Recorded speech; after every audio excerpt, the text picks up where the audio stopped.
Well, we'll go ahead and get started today since we have a very full agenda, and welcome to everyone to our Inclusive Excellence Council meeting today. Can't believe, hopefully we're going to start getting a little bit of spring weather here in New Mexico after our little freeze last night. I know so many people saying they can't wait for some nice weather again, but I know the ski enthusiasts are very happy. And I heard that ski season was extended, so good for all of us, and most of all, right, the moisture for us here in New Mexico. So again, welcome to everyone. We're going to begin as we do with our land acknowledgement. And Amrus, thank you so much for helping us and running the show here today. Appreciate that. And we will start with our land acknowledgement. And today, Luis Carlos Munoz is going to read this for us and start us off. Thank you, Luis Carlos. Hi, good afternoon, everyone. Thank you, Dr. Amaro-Lague. I'm going to go ahead and start with land acknowledgement. So founded in 1889, the University of New Mexico sits on the traditional homelands of the Pueblo of Sandia, the original people of New Mexico, Pueblo, Navajo, and Apache. Since time immemorial, have deep connections to the land and have made significant contributions to the broader community statewide. We honor the land itself and those who remain stewards of the land throughout the generations, and also acknowledge our committed relationship to Indigenous people. We gratefully recognize our history. And then during this time, if you could please, we encourage you to add your pronouns to your Zoom. And then also want to make a note that the IEC meeting is going to be recorded. Thank you, Luis Carlos. Really appreciate how we start there and really ground ourselves in our history. So thank you very much for that. Dr. Zydonis, I'll turn it over to you for your updates for us. Thank you. Great. So I'm going to share a short couple of slides, but first just want to say thank you to everybody. This council's work is so important. You're making a difference, and we appreciate that both you're working together as well as in the 10 units represented here and all the other ways for the faculty, staff, and students. So want to start off with thanks. I'm going to provide a brief presentation on some of the strategic planning updates. A number of you have been involved in the work group, so I want to thank you for that. So some of this will just be a reminder of it, but I wanted to tell you about a few things that are updated. So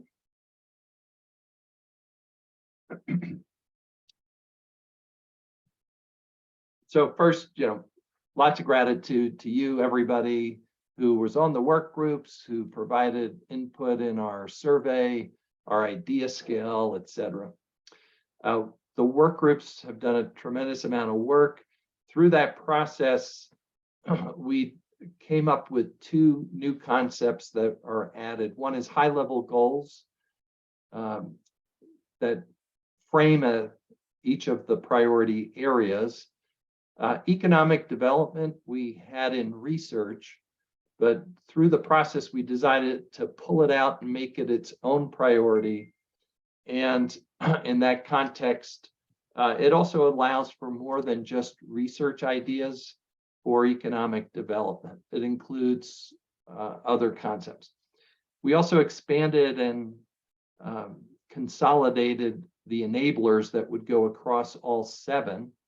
And here's where this council also can provide great input into the process, because one of the enablers across everything is inclusive excellence and diversity.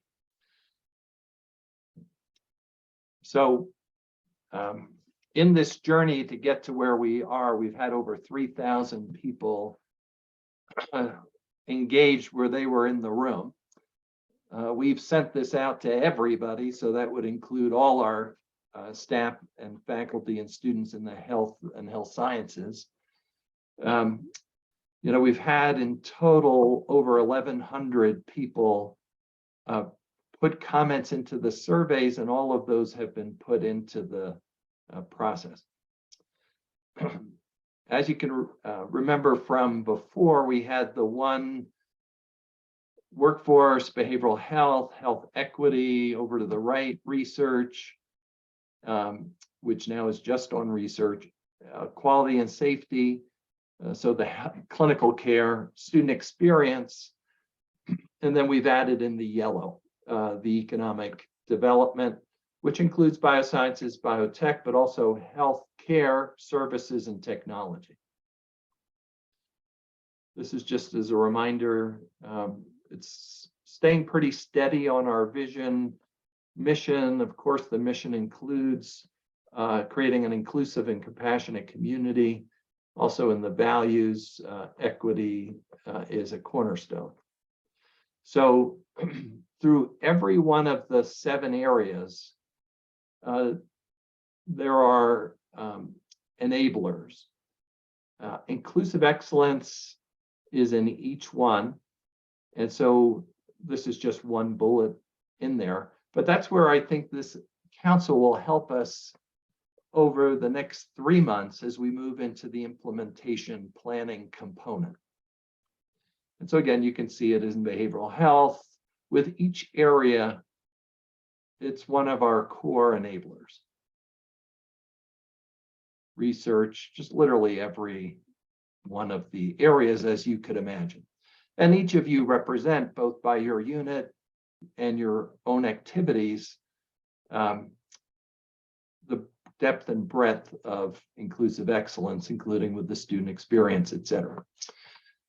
All right, so where are we and what are the next steps? So we've had all the work groups, we've met with all 6 of them and created a 7th, and they've done miraculous work in both pulling material from the plan already, but also really beefing it up. We've then met with a lot of different groups to get further input.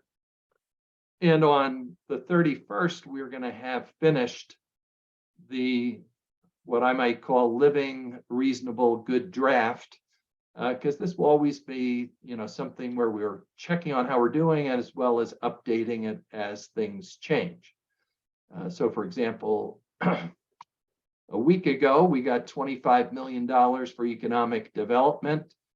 And so suddenly you now have a new opportunity in that particular area. And similarly with all the government relations activities coming on. You can still do the survey through Friday. So if there are any things you can think of that you'd like to add, we're welcome to see that. We're going to start an implementation plan process where each of the 7 areas will have a champion, maybe co-champions. And that's where we really line up the prioritization, budget needs as it aligns with those prioritizations. So there'll be opportunities for everyone in this group to be engaged. You may, for example, want to be involved in the Center for Hispanic Health, the Office of Health Equity. But all of those things are going to need planning and further steps, as well as the many others that are already existing. So Yvette Cerna from LQIP will be on point for the project management support related to the implementation planning. We will have a couple of project managers who will be helpful in that process also. And marketing and communication is going to help us with figuring out how to communicate where we're at and also about the implementation planning process. So I thought I would stop at this point and open it up for any questions you might have.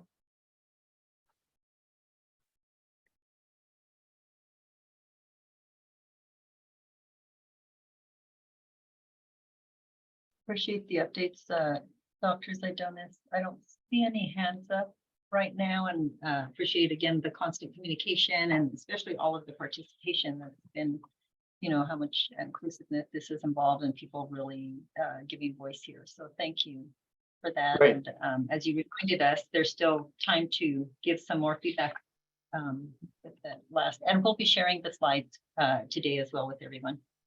Great. And a Thank couple other quick comments. I see a number of you who are involved in our listening tours that are occurring with the health system, and Kate Becker and Fabian and others on this call. So thank you for your leadership there. I went down to the South Valley one, and that was really impressive with the way it was occurring and how many people from the community were present. So that is really, I think, an important thing that we keep doing. Government relations, we're going to soon have a summary so that you'll be able to see some of the successes and able to get some new RPSP funding and ING and other kinds of funds. So over the next month, those will be more detailed and revealed. April 7th is the deadline for the governor to try vetoes or to sign off. So hopefully everything we were designated to get, we get. But want to just make sure you have a sense of the process and the timeline on the announcements there. I will say a couple things that was unusual. We did really well for research, which has historically not been well supported. So I think for those of you who have a research side to your work, that you'll be pleasantly surprised that how well we did there. And again, we also did well in economic development, which we usually don't do as well as that. Some of the other areas are more consistent across students and other activities. So more will be revealed soon. And so Angela asked, it's equipment and matters like that that you'll get more details on. Fabian, I don't know if you still have your hand up or not. Thanks, Dr. Zidonis. I just wanted to thank you for coming to the listening session. I think, when we started these listening tours a couple of years ago, I was kind of the only executive that was there. And I think people, they expect for me to be behind this work and to support this work, because I'm the diversity person for the hospital. But having you there and Kate Becker there and our board members there, I think shows the community that the work that we're doing is supported. And they also have your ear there. So they're hearing from top leaders in the institution, and you're hearing their concerns. So thanks for making the time to come out to Los Padillas. And I know you're busy, so I don't expect to see you at all of them, but it did mean a lot that you were there in the audience that day. So I just wanted to say thanks. Well, thank you. Millie, I can see her smiling face now. She was hidden. So I want to thank her. She did a great job of emceeing the activities, and really appreciate the way you were leading that. And anybody else who was there, thank you. Val, Thank you very much. I'm going to have, I usually like to hang out with you all, and I would definitely rather be hanging out with you all than go to a budget meeting. But I got to go to a budget meeting, and but I told them I'd run late for that because I had to say hello to you all. So thanks again for everything. Thank you. Appreciate everything. Thanks so much, Dr. Zidonis. Bye. Okay, we're going to go into our announcements and updates. And of course, we have a few that are here already in the slides, but also would like you to share things that you'd like as well. So first of all, we're going to start off with welcoming Dr. Pilar San Juan, who's serving as the new DEI Executive Officer for Clinical and Translational Sciences Center. We want to thank Dr. Pandey for her service before as well. Dr. San Juan is a clinical psychologist, and her research is focused on the intersection between PTSD or stress with substance abuse. She's an associate professor in our Department of Family and Community Medicine, and she currently serves as a PI on 3 NIH research studies and also sits on some NIH committees, but also very committed to addressing DEI locally at UNM and the national level. So Dr. San Juan Pilar, we'd like to welcome you. And if you'd like to say a few words, that would be wonderful. And again, just welcome.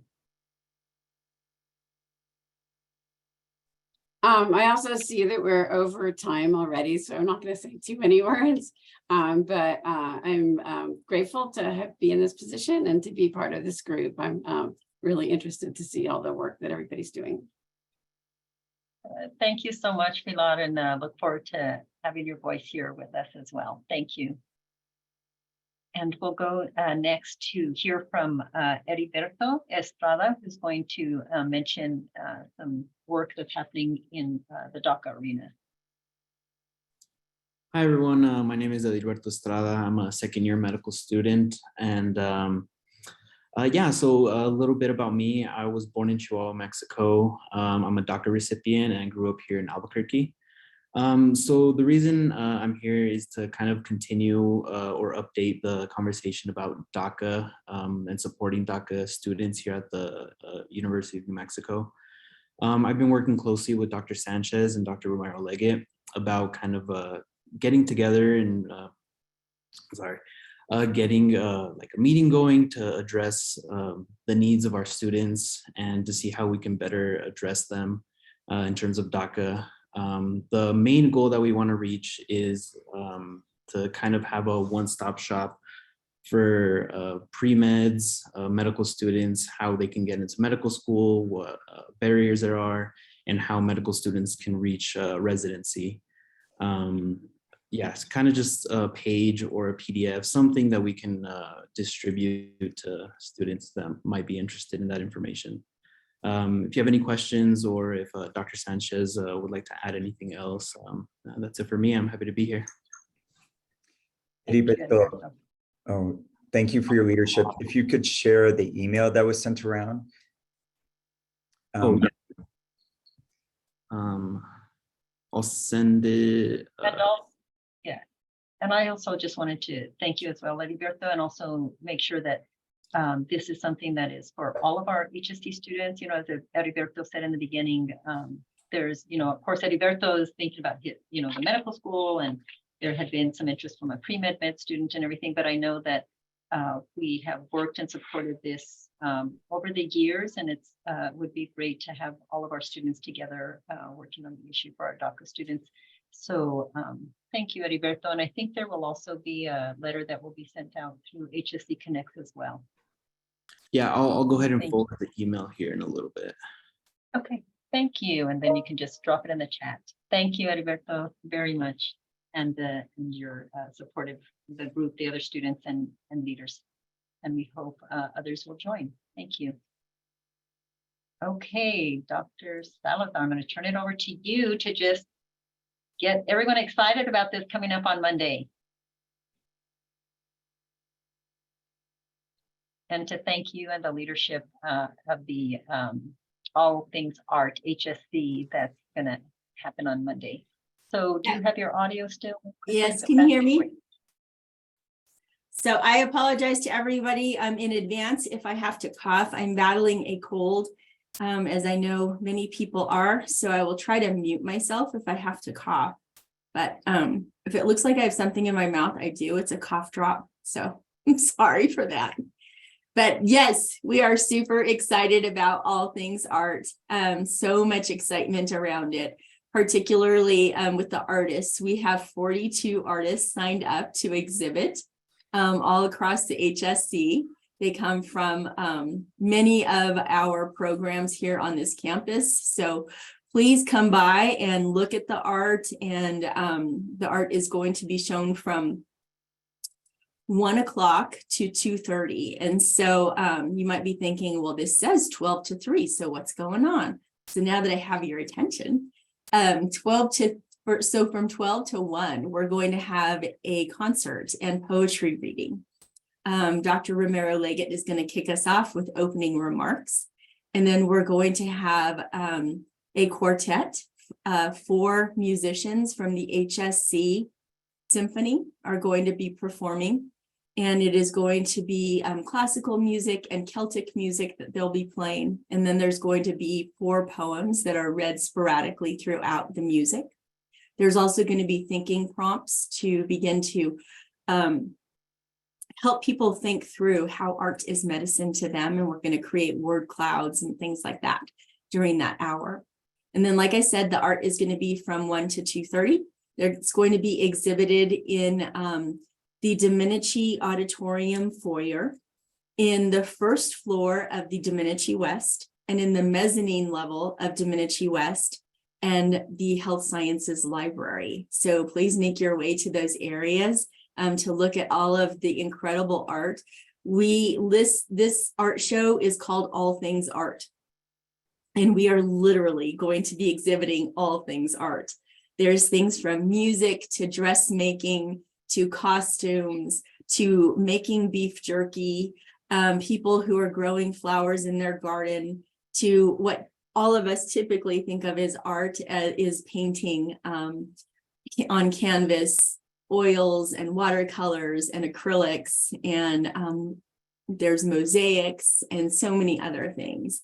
So we clearly have a very talented group of individuals here on Health Sciences Center, and that's not surprising just knowing New Mexico.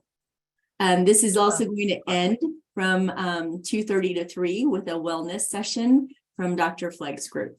So yes, very exciting. Thank you so much, Krista. This is so exciting and just another way to celebrate, right? Like just everything that makes all of us who we are, right? Yes. Other ways to do this, celebrate our diversity. So thank you for your So we'll leadership, and the definitely- committee is amazing.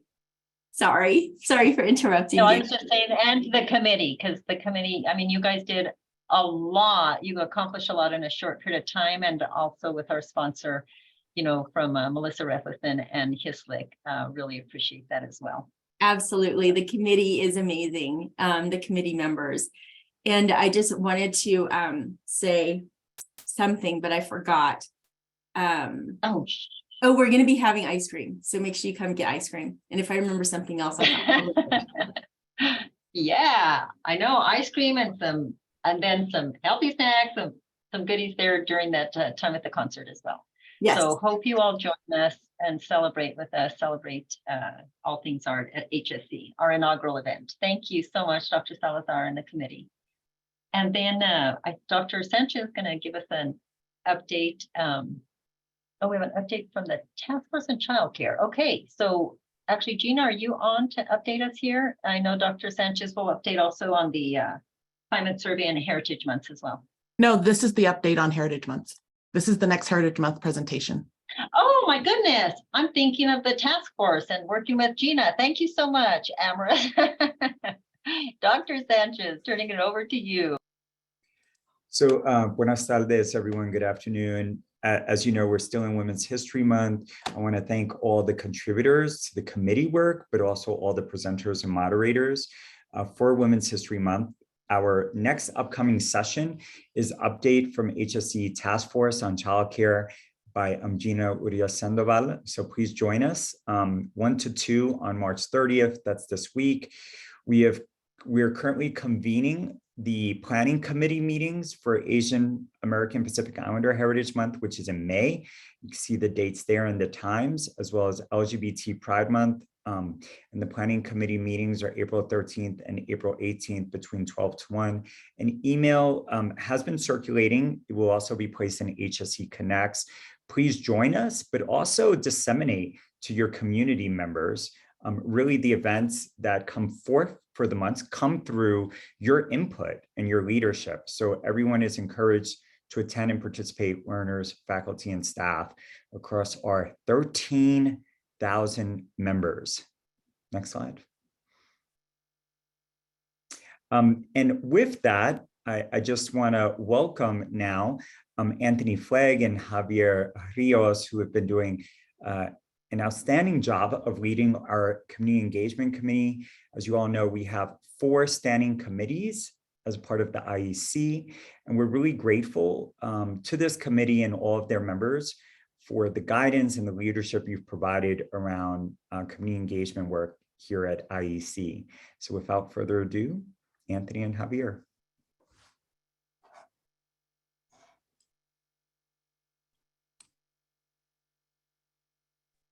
Thank you, JP. Dr. Sanchez. It is good to be here with you all. Give me a sec. I actually put a few slides together.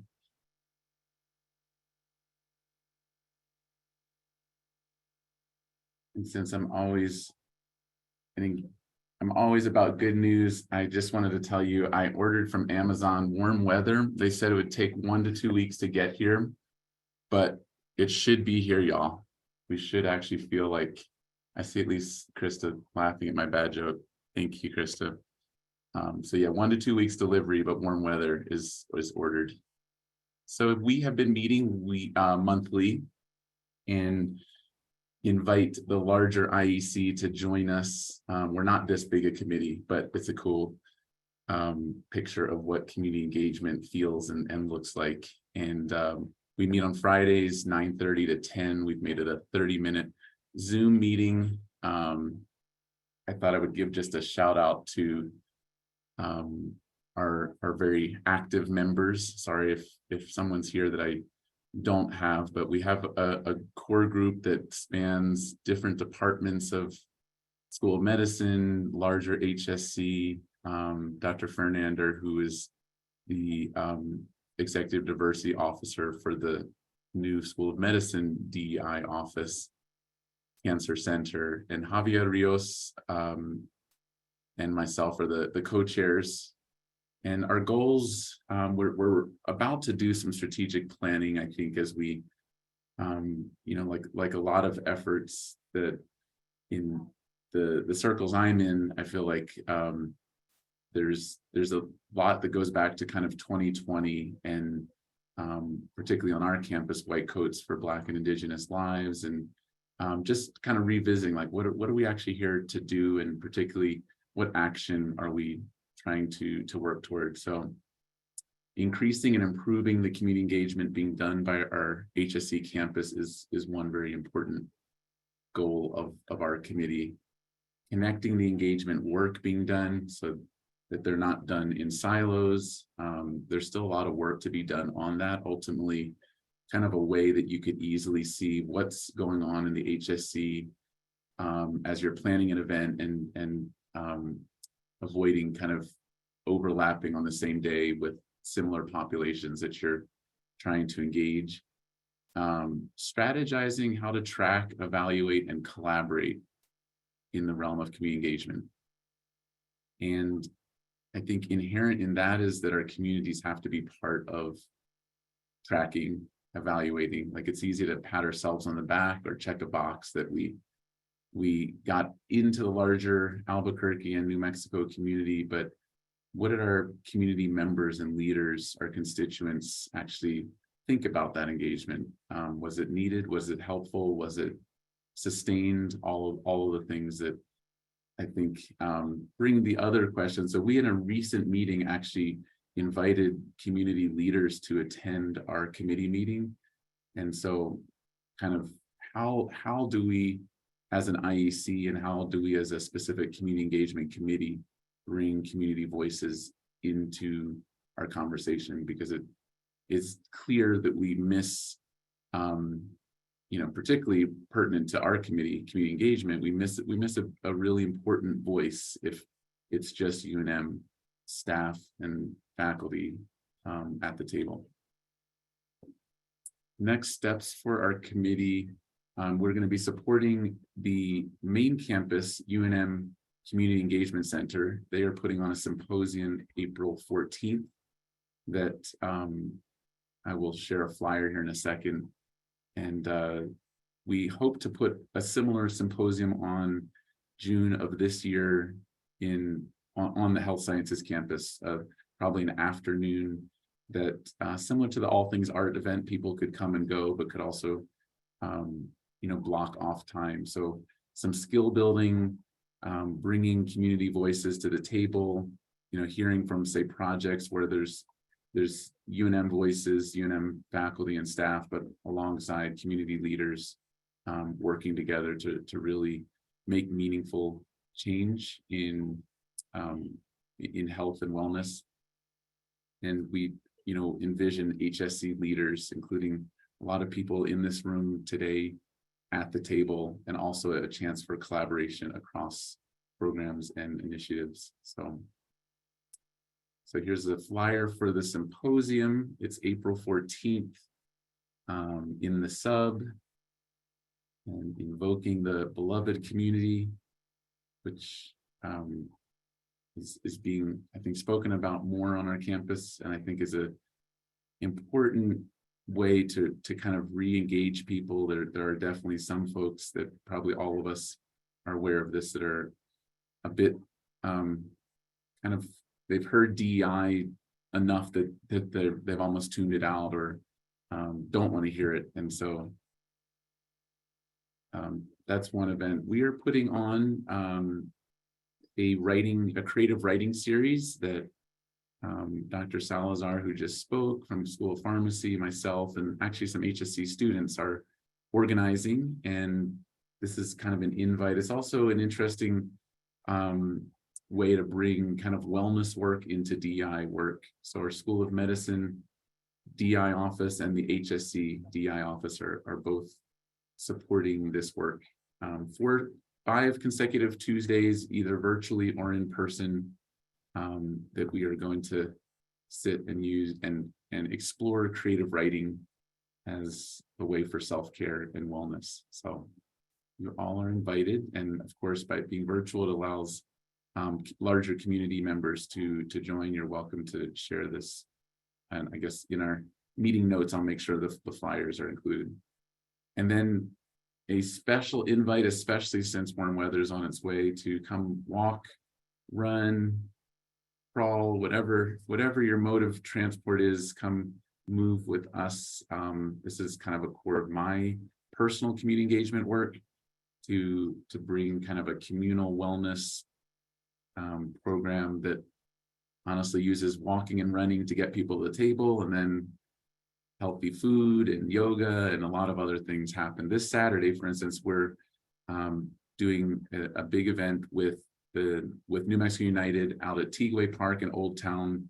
It's a New Mexico United Wellness Fair, and we're opening the event with a circle and a walk and run. But there's also yoga and vaccine clinic out there, human vaccines, not doggy clinic. But anyway, yeah, love to have you all join. I'll put the flyer in the chat. If anyone has any questions for us, I tried to be brief. Just don't make them too hard. Anthony, sorry, Angela. My question is, some of this would be of interest to the Community Outreach and Engagement Corps led by Andrew Sussman in the Cancer Center. Are you connected with them, or should I introduce you? Or you and Rayanne have helped connect us a little bit to the kind of amazing world of the UNM Cancer Center, but I think making that connection more explicit would be great. would you mind sending me those flyers, and I'll be sure to get it to them? And Absolutely. then that could be the start, and I'll copy you. And I don't know why your great question makes me think of one thing. Just it always is, a challenge to make sure we're really doing things in coordination. So we are going to try to plan a lot of some of what happens around this community engagement symposium in integrating the findings from last fall's health diversity summit. I'm sorry if I'm getting that name wrong. And so using what we kind of listened to and came up with key findings, particularly from listening sessions around the state, to kind of bring that into what we focus on in our symposium. Dr. Flegg, if I could also take a moment to thank you and Javier for your leadership. And I'm grateful to all of the Community Engagement Committee members. I also want to acknowledge Gina and the UNM HSC External Engagement Committee for supporting a variety of community initiatives. There are many initiatives being undertaken throughout the Health Sciences Center and throughout the University of New Mexico. And we're grateful that the Inclusive Excellence Council has a focus on community engagement as one of our 4 pillars. And I want to thank Dr. Romero-Leggett and Dr. Ziadonis for their ongoing support of community engagement initiatives. But it's such an honor to be part of this important committee. I'm looking forward to the symposium at the University of New Mexico and then the summer symposium at the Health Sciences Center. Dr. Flegg, Thank you. can you post the Writing for Wellness document in the chat too, like you did the running for medicine? I think it just got in there now, Dr. Oh, awesome. Okay, And thank you. then, yeah, and then we'll send and have the PowerPoint and other things that may not be in here as well. We'll make sure those are part of the what will be on the website for people. Thank you. Very much appreciate again the leadership, Dr. Flagg and Javier and the committee and the activities and really important engagement, right, of our community and the work that you're doing here for the Inclusive Excellence Council and all of our community. So thank you. Really appreciate it. And you were so wonderful with your timing as well. That right before we go into Dr. Salazar's discussion, I just wanted to open it up for like 2 more minutes and just let people offer any updates that they might have since we didn't get to do that a minute ago. We probably have like 2 or 3 minutes left here. So any updates people want to share real quickly?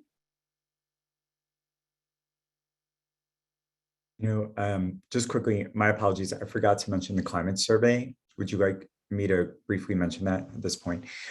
So I just want to thank everyone on the call and those who may not be here today for supporting the evolution of the HSC climate survey. The co-chairs with all of you have been very active in reviewing the draft survey. We're in the final stages of editing the online survey. We're hoping that the final changes will be made this week, forwarded to the IRB, and then we'll be on track to release the HSC climate survey within our time period, which extended up to the first 2 weeks of April. So just wanted to give that brief update and thank everyone for your ongoing contributions. A lot of incredible work. Thank you, everyone. Absolutely. Thank you, Dr. Sanchez. And just to encourage everyone, get ready here now when that comes out to really be active. Well, take the survey, please, everyone take the survey. But this is so critically important to us because this is the first truly HSC-wide climate assessment that we have done ever in the history of the HSC. We did a diversity engagement survey back in 2014. But this is comprehensive. This is critically important to us. It's going to align very nicely with the HSC strategic planning that we're doing, but we have to have participation and have the information so we really know what our community, HSC community members feel is happening here around climate and things that maybe we're doing well and places that we need to work on, because out of this will become our action plans and always transparency about this. So be thinking about ways you can kind of get people excited about this and join in and in all of your different areas. And this will also be, there will be written surveys that are in Spanish as well, and every entity will have some of those. And just be creative about how to get people involved and excited about this. But thank you as well again for everybody's incredible work and support in this. Thank you. Other updates from people. I think Nancy, with the book club now that you the book that you guys are looking at now. Yes, book club is going strong. We are reading this month The Night Watchman by Louise Erdrich, and it's we're doing 2 books, 1 book for 2 months. So if you're interested in joining the conversation, even if you haven't read the book, a lot of times there is various starts and stops to many of the books that we've been reading. So the community is the most important part. And so if you'd like to join, we would love to have you. The next book will be covering May and June, and that will be called The Pain Gap: How Sexism and Racism in Healthcare Kill Women.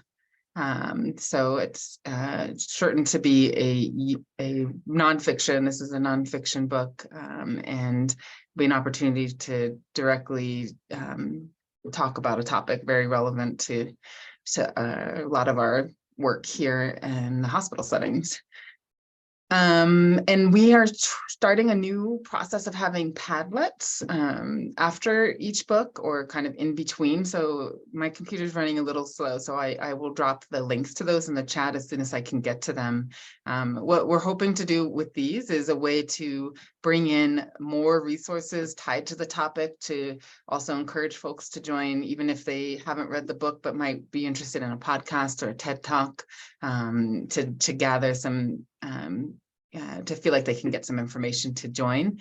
And we're also going to create a Padlet related to action items too. So as folks are reading the items, thinking about how to connect the book and the topic to our community and things to contribute to doing something and not just reading and talking. So that Padlet's in development as I'm becoming a Padlet expert. But I'll put those in the chat for folks to take a peek at too. And that should be it. Thank you, Dr. Smart. Appreciate that. And for those who would like to join. Okay, probably time for one more, and then we'll go into Dr. Dominguez and Salazar's presentation. Anyone else? I'm trying to look for going from screen to screen here. Thank you, Dr. Ebal. Yes, I just want to mention that a variety of partners are coming together this week to celebrate Farm Workers Awareness Week. This is a national commemoration. We started on Saturday with a documentary screening. Many of you know that the Recuerda Cesar Chavez y Dolores Huerta Committee came together at the National Hispanic Cultural Center on Saturday to honor awardees. And our very own New Mexican, the iconic and legendary Dolores Huerta, was the keynote speaker. Yesterday at the Student Union Building, we honored women in the farm workers movement. And then tomorrow we're recognizing students. And the event yesterday was also in commemoration of Women's History Month.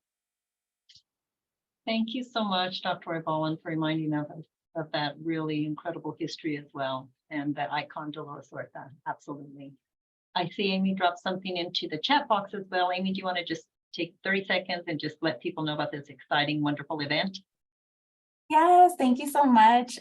So just two announcements from us here at HSE DEI's Communities to Careers team.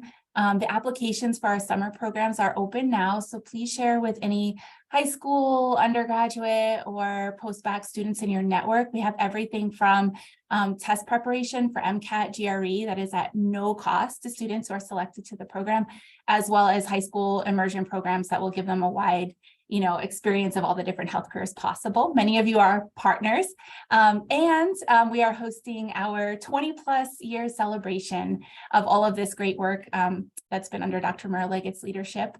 Really couldn't believe the program's go all the way back to 2003, and we're going to celebrate. So if you'd like to join us, we would love to have you there. I know I see lots of familiar faces on here who've been amazing supporters over the years. And please share with students in your network as well, because we do have a lot of alumni of these programs here at the HSC. So thank you so much. Thanks. Thank you, Amy. I know it's so exciting just to see so many alumni. We're just going to be great.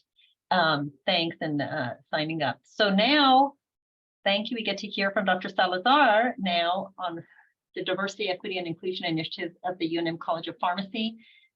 Dr. Salazar, as you all know, serves as our DEI executive officer, and I'm just excited to hear about the many things that are happening in the College of Pharmacy. Krista, thank you so much. Thank you for giving me this time to share what we're doing here at the College of Pharmacy. I am going to be very conscientious about time, so I'm going to end at 12:55. Is that what is being expected? Yes, and that will allow us a little bit of time to go for questions for the people might have to. Okay, sounds good. I can do that. All right. So we do have a committee at the College of Pharmacy, and we call ourselves the DEAI committee. And so the DE&I is what is typically known as diversity, equity, and inclusion. We've added the A in there because we feel that accessibility is also important to recognize. And it's physical accessibility, mental accessibility, or emotional accessibility. So our committee here at the College of Pharmacy is called the DEAI committee. And we have faculty, students, and staff on this committee. We have been running, this is our second year now that we have been actively working toward making our college, intentionally making our college a space of belonging. And so the faculty, staff, and students on our committee, we have lots of projects that are going on. But the last 2 years, we have started our year off by attending an EDI institute through one of our colleges of pharmacy national organizations, and it's called the American Academy of Colleges of Pharmacy, and it's the Equity, Diversity, and Inclusion Institute. And all of us from our committee, along with other leaders at the College of Pharmacy, attend this. We did a SWOT analysis during our last attendance.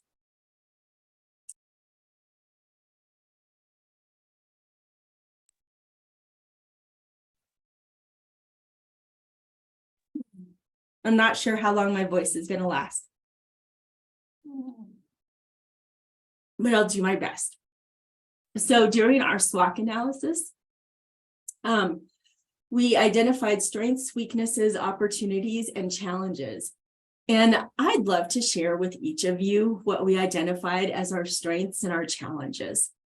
In our strengths, we recognized that our DEAI committee was important to establish.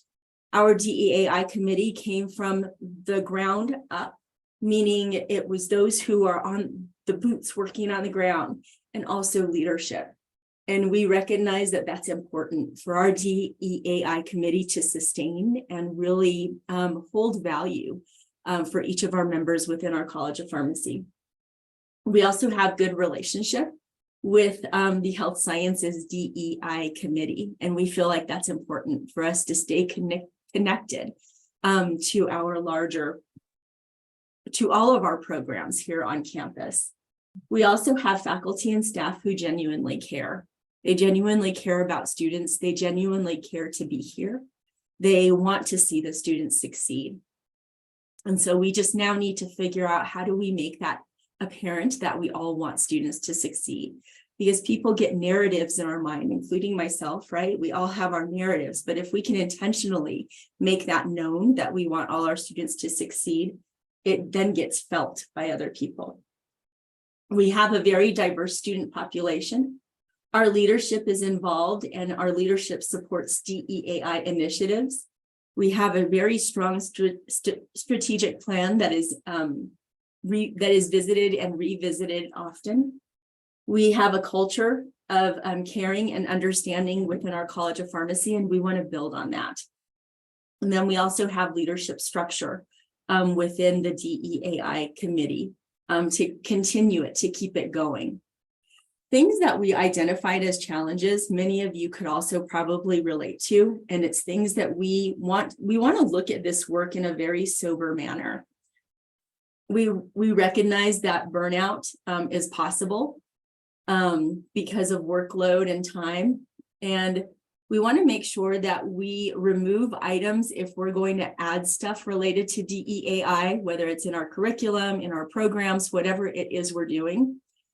And if at all possible, we'd like to integrate DEAI into everything that we do rather than add on, because we really want to make sure that this is sustainable, something that isn't just going to be given attention for a certain period of time and then forgotten, because we do see that in history. We've seen that 3 different times over our last century prior to this one. So we want to make sure that we sustain it. And so those were our strengths and our challenges that we identified.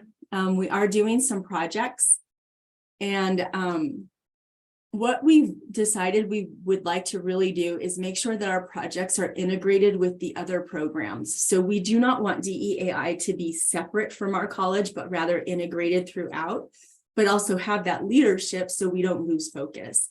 And so we're working with the curriculum committee. We have 2 projects going on there.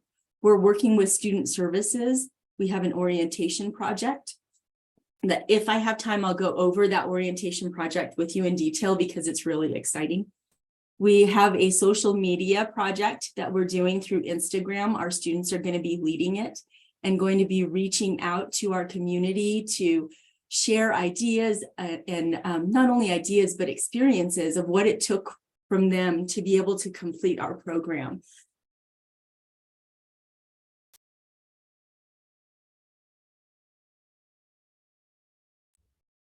And we're going to be interviewing faculty, maybe making our faculty, sharing really things that are personal about faculty that make the faculty more relatable to students. So we're super excited about that Instagram project. We're going to be creating a website focused on DEAI. We are going to, what we have done is integrated a faculty annual review process. The faculty were involved in that. It was not something that was implemented or just thrown on them. The faculty were involved in it throughout the year, and we developed a process how we're going to be doing that and how we're going to grow it. Because again, sustainability is the key. And then we're going to figure out how to involve staff in that as well. Currently, the DEAI committee is heading redevelopment of our mission and our vision statements to include DEAI. This is really excited because our college has a plan to make DEAI the 4th mission within the College of Pharmacy. Things that we are thinking about doing in the future are preceptor training and then experiential training for students. We're going to be integrating DEAI in that. Let's see. The last thing that I wanted to share with you is the All Things Art. You see All Things Art at HSC.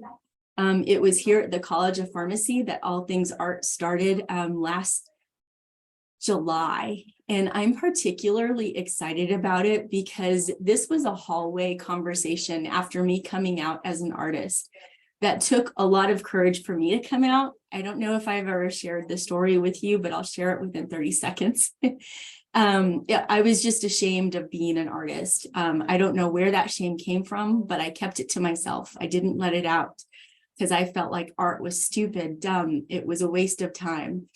And after I watched one of the presentations, it was during our, I think the month is called Asian, like, you know how we have our different months. So if somebody can correct me if I'm wrong, please do. But I think it's the Asian month. And I remember I heard one of the women speak in her presentation talking about how they stayed productive during the camps that were set up, and they created art, and it gave me a new way of seeing art. So I came out, and my department chair crossed me in the hallway and said, "Hey, why don't we do something with art?" And he came up with All Things Art. And then I followed leadership in that. And now we have one in HSC. I'm going to post the names of the individuals. I've just put it in the chat who are in the HSC working group because it's super exciting. The whole premise of All Things Art, there's 2 of them actually. One is to definitely celebrate everybody on our campus and their creative side. But then the other part is to bring attention to the climate survey that we have. So thank you all for listening to me. I just looked at the time. I'm 1 minute over. I'll stop talking now. Now I can cough. Dr. Salazar, may I comment about? Go ahead, Dr. Earl. I just wanted to comment, Dr. Romero-Leggett, about Dr. Salazar and her colleague presenting during Women's History Month. They, of course, addressed the important topic of imposter syndrome. But I have to say, and several people agreed in the chat during that session, that your slides were incredibly impressive. You incorporated artistic expression throughout your slides. Such an important presentation. And Dr. Sanchez, of course, was the moderator. And I hope everyone has a chance to go back and see the recording because it was an incredible session. Thank you so much. I appreciate that. Any other questions or comments for Dr. Salazar and the impressive work, and convening your DEIA committee and the work of that committee? And I really appreciated what you were talking about too, about burnout, and that happens a lot in DEI work, and the fact that you all are making sure to integrate, and it's not always like something extra, really like, really a lesson and a takeaway for all of us. But other comments and questions for Dr. Salazar? I know appreciation in the chat for your excellent presentation.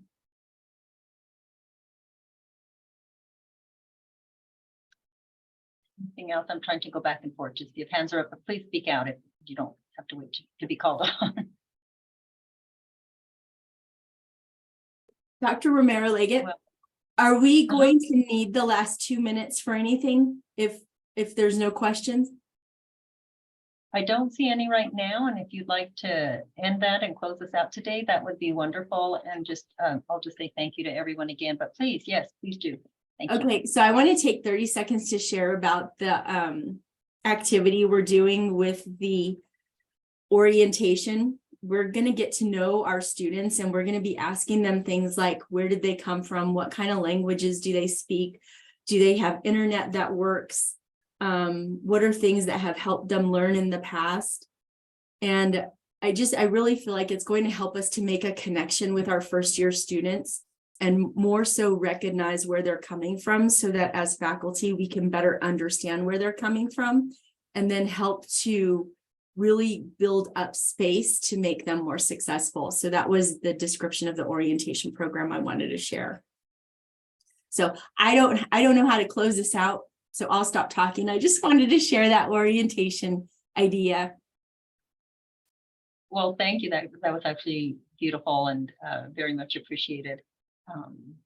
Any last comment at all? And sorry, Dr. Salazar, there you are. Thank you for being able to get through that presentation with your cough. But thank you all for joining us today. Again, please be on the lookout. First of all, we hope we see you Monday at All Things Art, at any part of that you can join us.